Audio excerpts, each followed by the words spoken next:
So I am coming in top of the morning, still in bed, but I had before I went to bed, I had slept on some things that I had pondered about, and wanted to get them out pretty soon. I didn't want to do a whole setup and explanation of.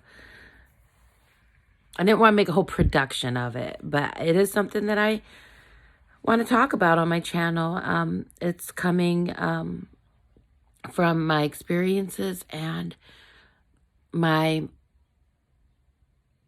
dreams where I want to go. And I think if I share it, I think it'll be beneficial to share it here, and not just for myself, but hopefully maybe somebody else could be like, yeah, I see what she's saying. So in the past, I actually took notes on it, so I might look down quite a bit. In the past, I ruined my favorite connection with a person. When I say connection, I'm talking romantic, friendship, family, any connection. But in this particular case, it was with a man that I developed more than just friend feelings for, but that's not the reason why they were my favorite. So sorry, I'm like,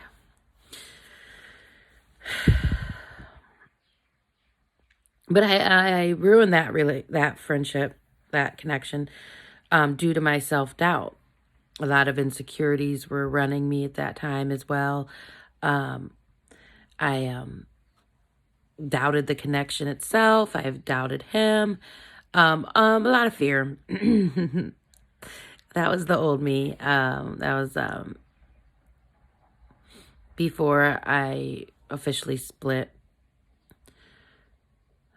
Which also, from my husband, which also played a part into that dynamic as to why I had doubts. So, after dating for a bit, following my separation, I realized my flaw when trying to connect with others. And like I said, we're talking all connections. Sorry, my window's open and I'm hearing things out there.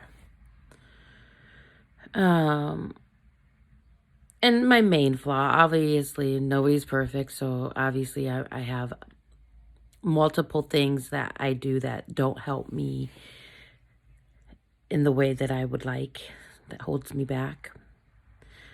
But this was a main flaw.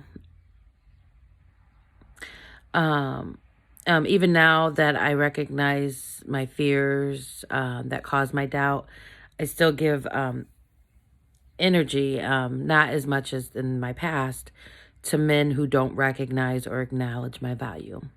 That was one of my flaws in selecting men and being with them, because I didn't even personally recognize my own value.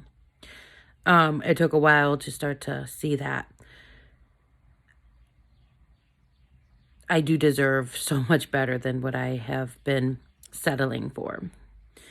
So even now that I recognize my fears that cause my doubt, I still give energy, not as much as in my past, to men who don't recognize or acknowledge that value, my current value. Even my past value was very high, but it wasn't high within myself. So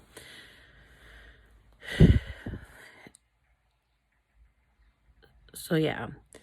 And the only reason I would put energy into it now is because of boredom. I'm looking for fun. I'm not looking to settle with anyone anyways. So I'm still open to the idea of a lesser connection, hopefully leading into a deeper one. So yeah, I'm still giving out some of my energy. Definitely not to the extent that I was before. Definitely not to the point where I would want, where it would take from me or hurt me.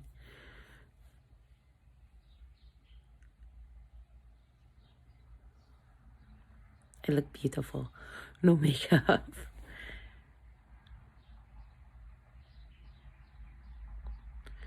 So it's no wonder why I have issues with insecurities and thinking I'm not good enough um, to obtain a high quality man.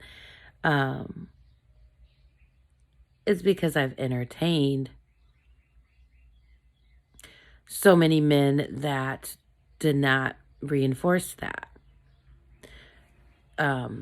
Self-love, not self-love, but who didn't recognize it themselves in me and didn't want to pursue it and obtain it and work for it. And thing is, I can't even fault them or blame these men. I understand that their own flaws that cause them to undervalue women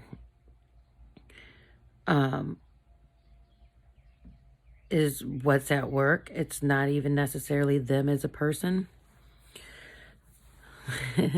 We're all kind of jacked up from somebody from before. And I'm not saying that it's okay that people treat other people that way, but it happens all the time with probably the majority of individuals where they, instead of addressing their flaws and figuring out what's not working for them and their partners, they just piss off one and go to the next. But luckily, I do have the compassion and understanding and forgiveness and love that sure, it might piss me off and sure they can leave, but it's not going to break. I'm breaking the cycle with me. I'm not going to take that on to the next prospect. So, yeah, I can't blame them. And it's not their fault that I even allowed them, to the small extent that I do, to treat me lesser than I deserve. That's on me to demand, that level of respect. And I have been, and I actually have been cutting out a lot of people for not coming correct and also trying to play off of me just in any kind of way.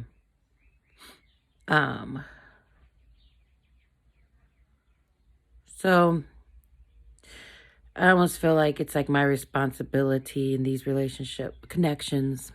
And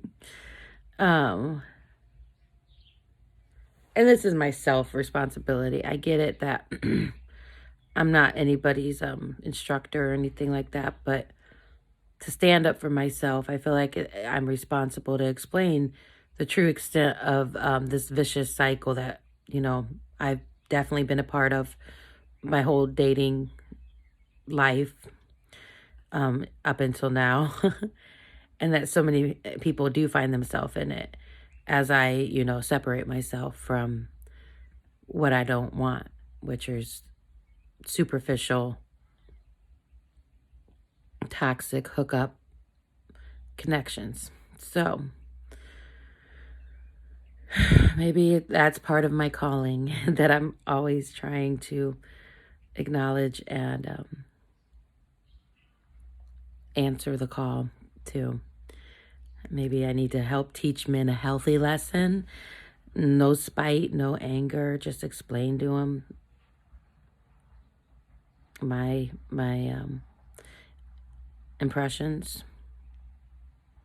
And I'm not even saying I might be getting some of these impressions totally wrong.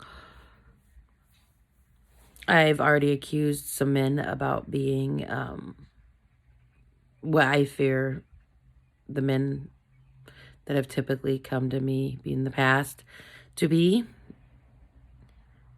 And maybe I got it wrong. Maybe they were just as scared as I was and put off the wrong message. So it's definitely a matter of me knowing myself, knowing my worth, loving myself, and waiting for somebody to align with that same vibe. Yeah, let me fix that. Ugh. So now that I have, where am I at? So now that I have a firm understanding based on personal experience and educated in human nature, I feel like even if it's not my responsibility, I am capable to help others understand the pain and just the trail of bad juju. My mom was using that word yesterday, but the bad karma, the bad, feelings towards other people, people having them towards you. Honesty is important, and fixing your own self before you try to get into it with somebody else is also important. Luckily, I fixed myself enough that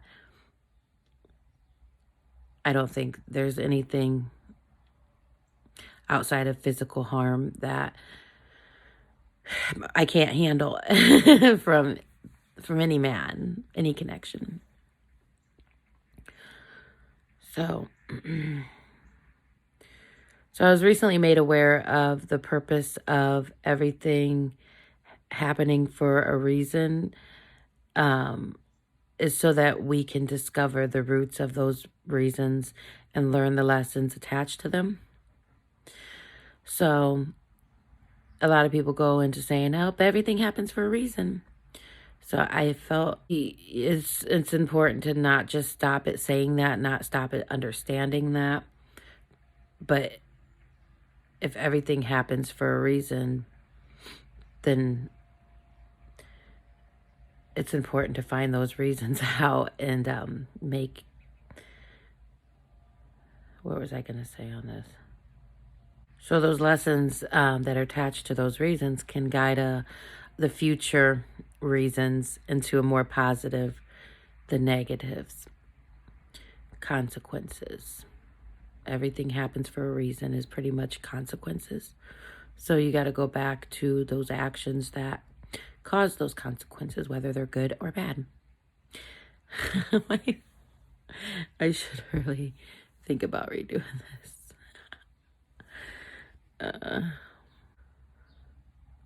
So I've put a lot of energy, love, and work into myself for as long as I can remember, but definitely this past year. Yeah, I still haven't, which I still have a lot to go. So as I keep working, I'm also going to keep connecting romantically or otherwise, because no correction, because no connection is a waste of time or a waste period, as long as it's used as a learning experience. And as frustrating as they used to be and can be, I can now see the fun and the chaos of them. And in the same way, everything happens for a reason. It's also true that what will be will be. What is meant to be will be. So with those realities, I'm not even scared anymore. I'm just doing me and looking forward to what exciting new adventures might just stumble into my life. So I love you. I'll probably record this because I look like crap.